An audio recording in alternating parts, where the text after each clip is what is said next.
O Senhor esteja convosco. Ele está no meio de nós. Proclamação do Evangelho de Jesus Cristo segundo Mateus. Glória a vós, Senhor.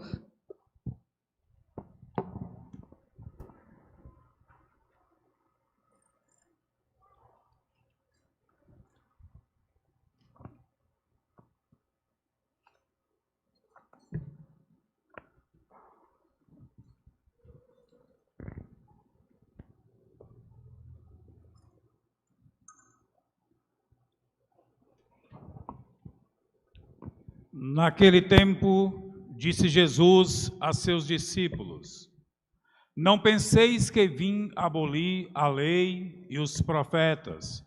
Não vim para abolir, mas para dar-lhes pleno cumprimento. Em verdade, eu vos digo, antes que o céu e a terra deixem de existir, nenhuma só letra ou vírgula serão tiradas da lei, sem que tudo se cumpra.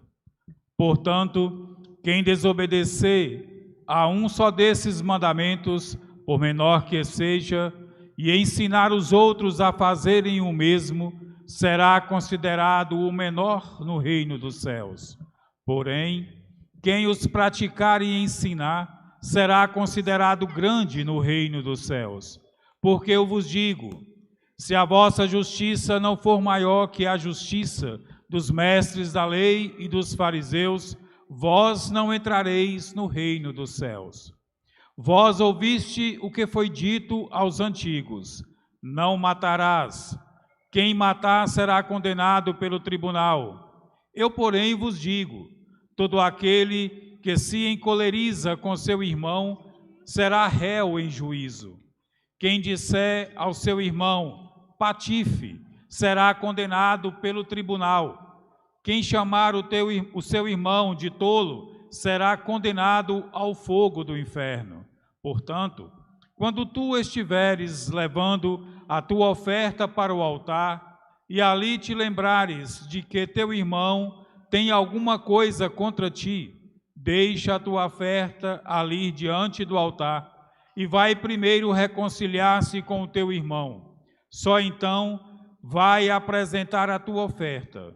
Procura reconciliar-te com o teu adversário, enquanto caminha contigo para o tribunal. Senão o adversário te entregará ao juiz, o juiz te entregará ao oficial de justiça, e tu serás jogado na prisão. Em verdade, eu te digo, dali não sairás, enquanto não pagares o último centavo.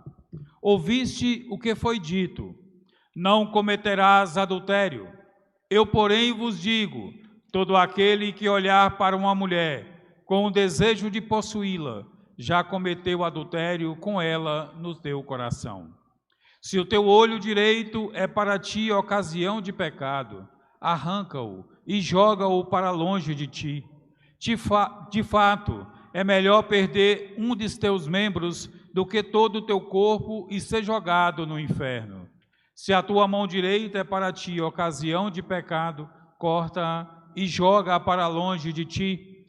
De fato, é melhor perder um dos teus membros do que todo o teu corpo e ir para o inferno. Foi dito também: quem se divorciar de sua mulher, dê-lhe uma certidão de divórcio. Eu, porém, vos digo, todo aquele que se divorcia de sua mulher, a não ser por motivo de união irregular, faz com que ela se torne adúltera. E quem se casa com a mulher divorciada comete adultério. Vós ouviste também o que foi dito aos antigos: não julgarás falso, mas cumprirás o teu juramento feito ao homem. Eu, porém, vos digo: não jureis de modo algum, nem pelo céu, porque é o trono de Deus, nem pela terra, porque é o suporte onde apoia os seus pés, nem por Jerusalém, porque é a cidade do grande rei. Não jures tampouco pela tua cabeça, porque tu não podes tornar branco ou preto um só fio de cabelo. Seja o vosso sim, sim, o vosso não, não. Tudo o que for além disso, vem do maligno. Palavra da salvação. Glória a vós, Senhor.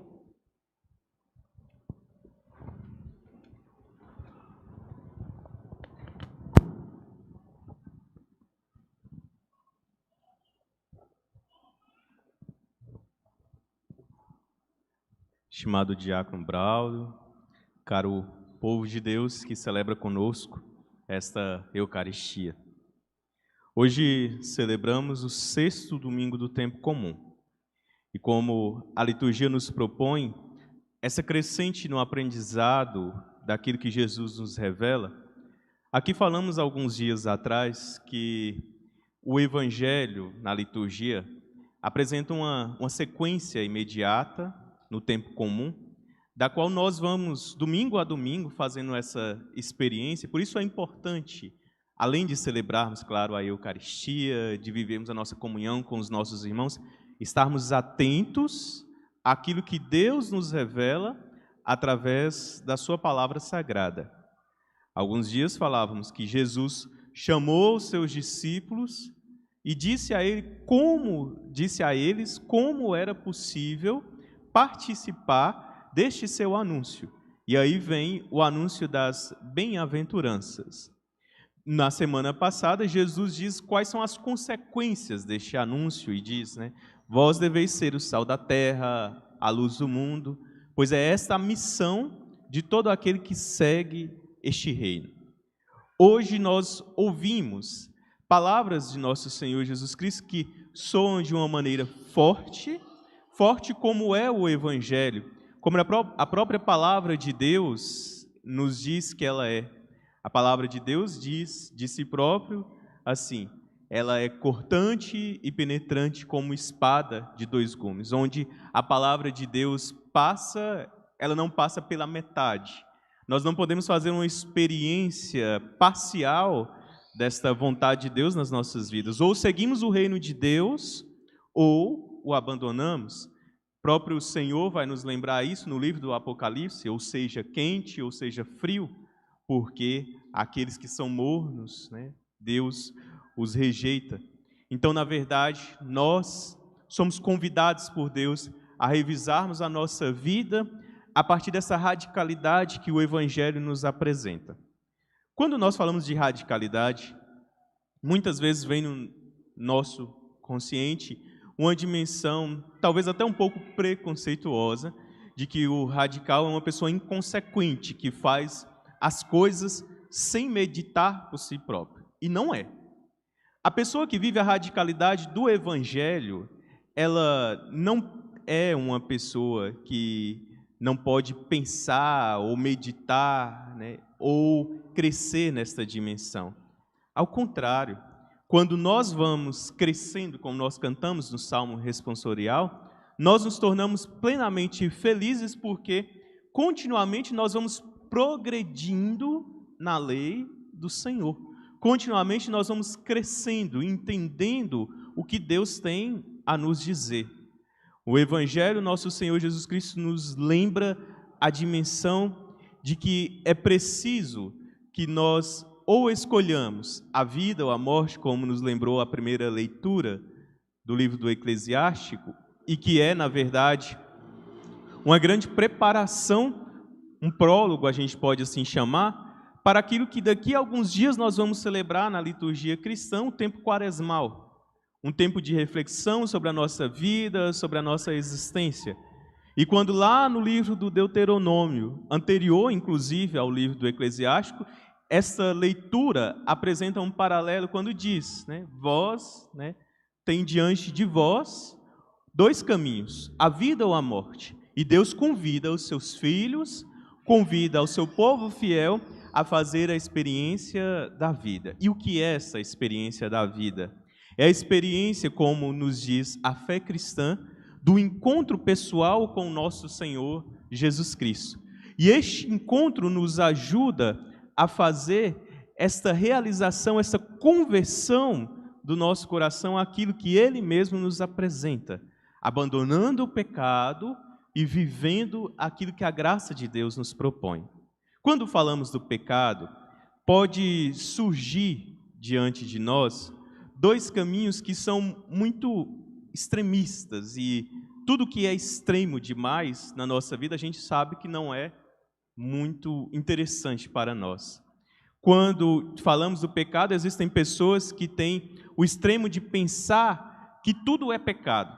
Não pode, né, nem respirar, a gente assim poderia dizer, que ali está cometendo um pecado. Isso é gravíssimo, porque esse puritanismo, esta ausência, né, de escolhas, às vezes pode nos atrapalhar e pode, talvez, despertar em nós a incoerência e a hipocrisia que o próprio nosso Senhor Jesus Cristo condenou. Ele diz: a vossa justiça não pode ser como a justiça dos fariseus, que apenas aparentavam ser bons, que apenas se preocupavam com as suas aparências. Mas como a gente lembra, e o profeta Samuel nos diz, quem vê as aparências são apenas os homens, porque Deus vê o que está no nosso coração, as nossas intenções. Então a gente tem que intencionar, a gente tem que ter esta boa vontade de vencer as dificuldades em nossa vida, os pecados. Isso é importante, mas não de uma maneira mascarada, de uma maneira que seja como se nós estivéssemos atuando para o reino de Deus. Nós não podemos atuar, a gente tem que ser verdadeiro, a gente tem que buscar este caminho da conversão plena. Mas há uma outra concepção que também é muito prejudicial, a de muitas pessoas que às vezes relativizam o pecado, relativizam os danos que o pecado pode trazer para a nossa espiritualidade. Enquanto uns dizem que tudo é pecado e isso é ruim, nós estamos aqui dizendo, existem outras pessoas que dizem: não existe esse negócio de pecado, se isso me faz bem, se isso me causa certo prazer de viver, né, então não pode me fazer mal. Também é diabólico e prejudicial isso para nós. Nós não podemos ir para essa vertente do relativismo, de achar que nada é pecado e de que as coisas que nós cometemos não causam danos para nós ou para o nosso irmão. É isso que Jesus vem nos apresentar de maneira muito concreta também no Evangelho de hoje, quando, após dizer para que a gente não seja hipócrita, ele também diz para nós: tomai cuidado com os pecados mais pequenos, com os pecados mais veniais, aqueles corriqueiros do dia a dia que a gente diz: isso não está prejudicando as pessoas. O que tem? Olhar para uma outra pessoa com o desejo de possuí-la, eu não estou cometendo nenhum ato, mas a gente lembra aquilo que o próprio ato de contrição nos diz na Santa Missa. A gente peca por atos, sim, mas a gente também peca por pensamentos, a gente também peca por omissões, né, e por opções ruins em nossas vidas, pensamentos e palavras, atos e omissões. Devemos tomar este grande cuidado de converter a nossa vida de uma maneira integral àquilo que o Senhor nos apresenta, mas de uma maneira leve ao mesmo tempo, porque, na verdade, o que Jesus nos apresenta no Evangelho de hoje é algo muito curioso, principalmente para nós cristãos católicos, quando ele diz que não veio abolir a lei nem os profetas, mas ele veio dar pleno cumprimento.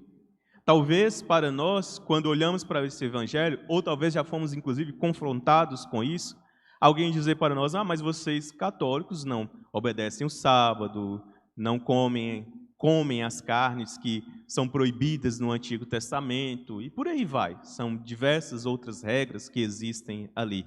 Como pode estar adequado àquilo que Cristo nos disse? Bom, o que Jesus veio nos apresentar na sua dimensão do seu anúncio é de que a palavra de Deus, sim, ela é importante, que o Antigo Testamento ele tem uma importância fundamental na revelação para o povo de Deus. Mas quando ele diz que ele mesmo veio dar o pleno cumprimento, o que é o pleno cumprimento? É que significa que aquela semente que foi lançada no Antigo Testamento agora se floresce e dá os seus frutos através do Evangelho, a Boa Nova, o Novo Testamento apresentado através de nosso Senhor Jesus Cristo. Ele cumpriu tudo aquilo que havia sido anunciado anteriormente. E é por isso que ele próprio vai dizer: o meu jugo é suave e o meu fardo é leve.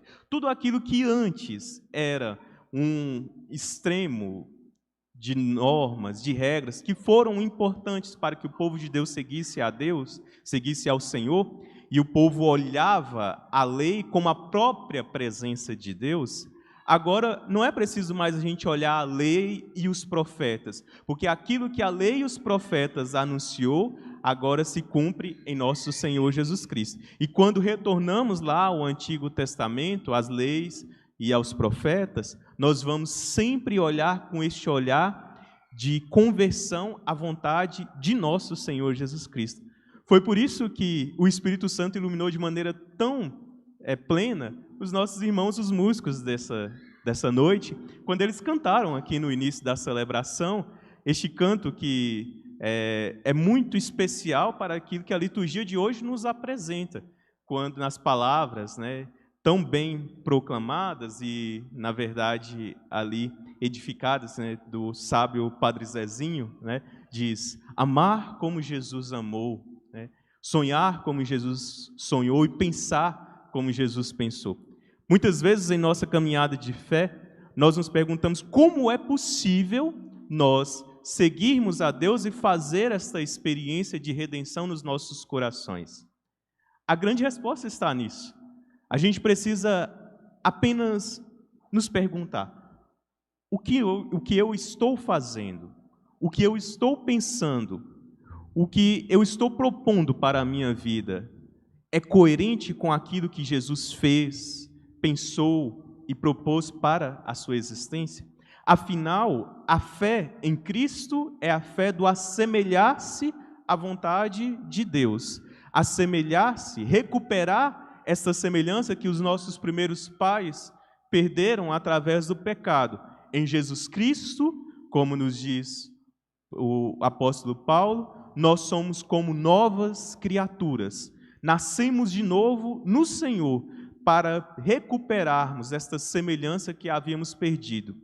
E, como uma grande preparação, aqui nós podemos dizer, não existe isso na liturgia, mas a própria liturgia vai colocando o nosso coração diante daquilo que estamos prestes a celebrar, como falei aqui, o tempo quaresmal. Então, uma pré-quaresma, a gente pode dizer assim, antes de chegarmos neste tempo, né, de conversão, de voltar o nosso coração à vontade de Deus, o Senhor nos pergunta: nós estamos sendo semelhantes a Cristo através das nossas ações, através da nossa boa vontade, através do nosso querer? E há tempo para se converter. Há tempo para podermos buscarmos este caminho de Deus. E nada mais justo do que recorrermos à sua palavra de vida e de salvação, que nos apresenta este caminho. E que a gente também coloque como propósito em nossa existência. Talvez não seja fácil a gente tirar de nós aquilo que nós já acostumamos a ser, aquilo que nós já acostumamos e talvez até assumimos como personalidade nossa. Tem pessoas que chegam até nós e dizem: eu sou assim, eu sou uma pessoa impaciente, eu sou uma pessoa mentirosa, eu sou uma pessoa preguiçosa. Enfim, tem pessoas que dizem isso, né? Mas a gente pode dizer que, segundo a nossa fé, o nosso Deus não nos criou para sermos qualquer uma dessas coisas prejudiciais, ruins a nós, e que a gente sabe que prejudica a nós e aos nossos irmãos. Então, assim como nós não nascemos dessa maneira, nós também podemos ser mudados pela graça de Deus. Nós podemos ser mudados por aquilo que o Senhor nos apresenta. E essa liturgia é um grande convite de Deus para nós, para que a gente se abra a este novo que a graça nos dá. Por isso, São Paulo nos disse na segunda leitura: porque o que está reservado para aqueles que obedecem à vontade de Deus, nenhum olho, né, os olhos jamais viram, né, nem os ouvidos jamais escutaram, pois está reservado aquilo que é a verdadeira plenitude, a felicidade plena, que é o encontro com o nosso Deus. Saibamos e tenhamos esta coragem de nos lançar neste plano de conversão que o Senhor nos apresenta. E que este domingo este convite de Deus a sermos discípulos seus nos ajude a transformar a nossa vida, a nossa existência, buscando os caminhos santos que Ele mesmo nos dá.